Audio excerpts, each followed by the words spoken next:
Hello అండి. Chicken కానీ, mutton కానీ ఒక్కొక్కసారి మనం ఎంత బాగా కడిగినా కూడా నీచు వాసన అనేది వస్తూ ఉంటుంది కదండీ! అలా రాకుండా ఉండాలంటే ఈ విధంగా చేయండి.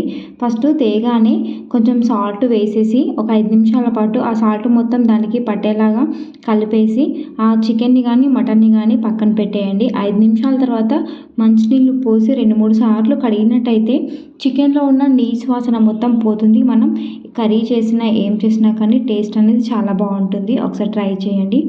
అలాగే మేమైతే 6 మంత్స్‌కి ఒకసారి రైస్ బ్యాగ్ అనేది తెచ్చుకుంటామండి ఊరు నుంచి.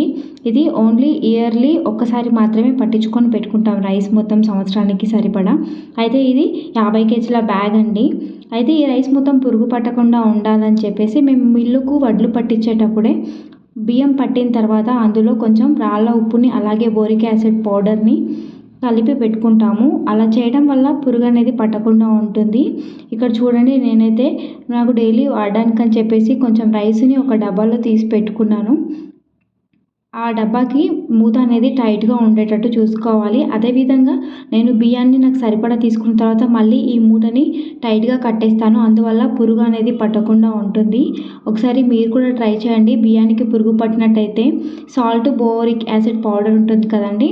అది కలిపి పెట్టుకోండి. పురుగు అనేది పట్టదు.